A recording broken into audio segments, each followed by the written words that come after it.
with DeNami Design. Today I want to show you how to make this bouquet wedding card. Let's get started.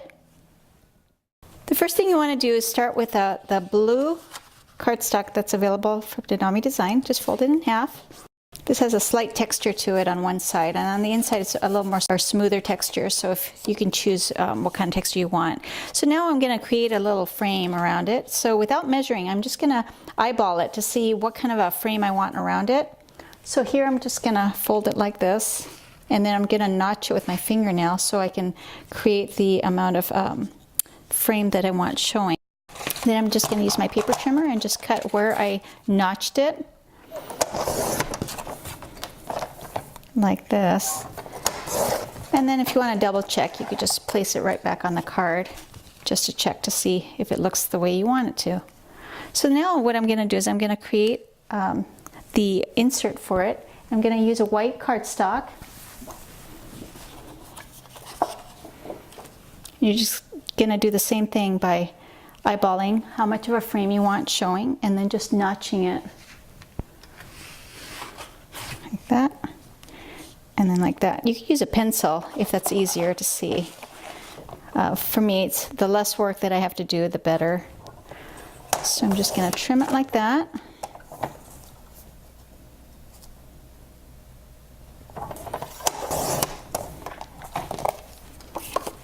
Alright, then you just take a look to see how it looks. And that's exactly what I want it to look like. Just like that. What I'm going to do now is take one of our Petit-Four stamp sets, which is the wedding one. And then I'm just going to use the bouquet to create a background. As you can tell, I've used this quite a bit. This is great for making backgrounds or centerpieces, or just even little accents or borders. So now I'm just going to take my Versafine Smoky Gray, and just on this panel itself, I'm just going to create a little background. Just stamp it randomly. But you might want to have just an idea of where you might want to place them. So if you know that this part's going to be covered, then you may not want to focus on that as much. And just turning them just so that it looks more random than just stamping it one way. So then just taking your marker, you're just going to color it in, and then whatever colors you like. I'm just going to be using the light blue, but you can use whatever colors you like. Sometimes try to think outside the box. So maybe you could do something monochromatic or just really soft colors, or even jewel tones, or maybe even, you know, a family of colors like blues and greens, or some neutral colors like grays and greens.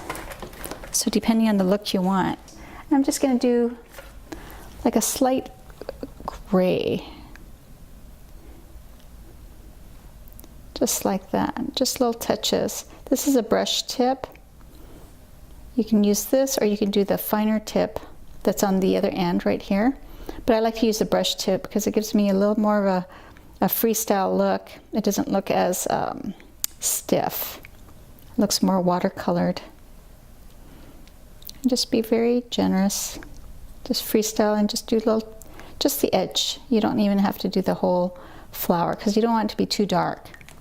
So now I'm just going to take my lime green. It's just a really pale green. And here's a tip for if you're looking for markers. Try to get different ones in the same color family. So different shades of the same color so you could do shading. And it really, you know, it's better to start with just a few and then just kind of build from that. So maybe get like this lime green and then little darker green colors that you can shade in with. So now I'm going to take a little darker green, just a little touch, just to the edge of the leaves, like that. And as you can tell, I don't spend too much time coloring it in because it just gives it more of a watercolor look. So now I'm going to use the light lavender, and then I'm just going to add that to the ribbon right here on the bouquet.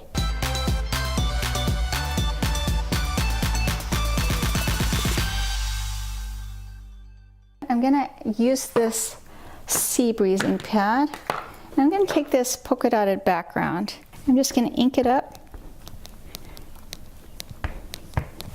And just going to add it to the background here. And then continue on right here. And this is a chalk pad, so it's just very light. But look at how it adds just a slight little texture to that.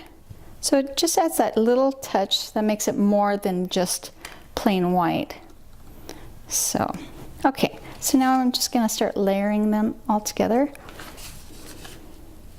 And before I do that, I'm going to trim off just a little strip of white for this little band in the middle. Just probably about a little bit more than a ½ inch. And then I'm going to get this polka dotted border, use a smoky gray, and just ink it up. And then I'm going to just stamp it right in the middle. And I'm just getting to eye level so I can see where I stamped it. But if you use a stamp positioner, that works. So it creates a little ribbon effect. So now I'm just going to use a little band of black. So just like I did before, I'm going to take this and just eyeball just a little strip. So I want a little edge around both sides of that little strip. And I'm just going to trim it off like that. I'm going to apply the adhesive right behind there. And this is the adhesive that we have available on our website. What I want to do is you can either do it the same width as the white one or the entire black background. I'm going to do it over the entire black background. And keep in mind, because there's a little white gap there, you might want to start off the page so it's even, or just start right there. But the only thing is it may not look even on both sides. So just center it the way you want. All right, now let's layer them together.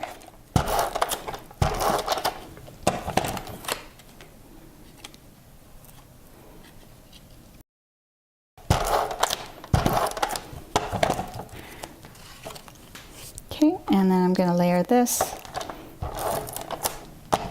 And see how there's a little of the adhesive? I'm just going to push it under and then put it right there. Okay, so now for the centerpiece, I'm just going to use a smoky gray again. I'll take the white cardstock here. Now for the centerpiece, I'm going to take this double circle, stamp that a little bit off the page here, or towards the end of the page. And I'm going to stamp this wedding circle right in as close as you can to the middle. And then the wedding cake. And if you didn't stamp this, the circles perfectly centered, just make sure that this part is centered. Don't make this center to the words, but make it centered to the actual double ring. Now you're going to take your 2-inch scallop punch, or if you have a die cut, you can use that. And here I just center it. And then now I'm just going to color it in.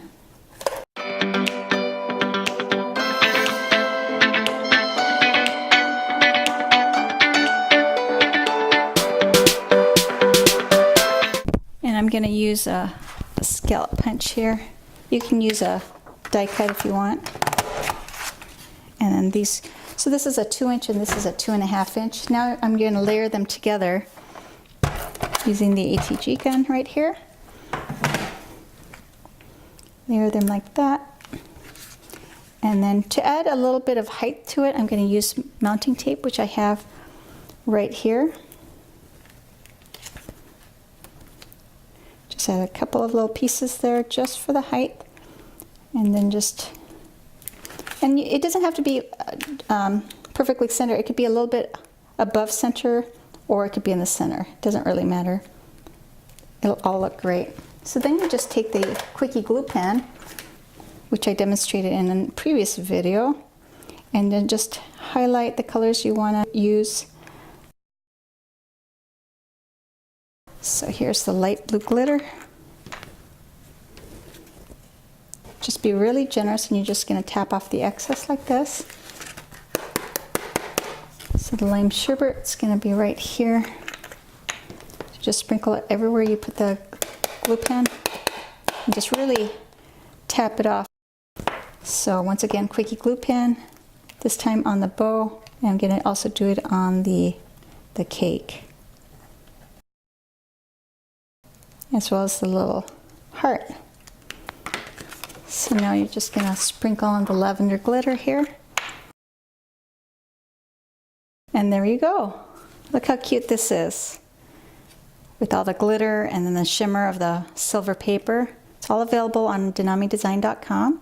Thanks for visiting. Be sure to click on the bell so that you could be notified for future recordings, as well as subscribe to the channel. Thanks so much and see you next time.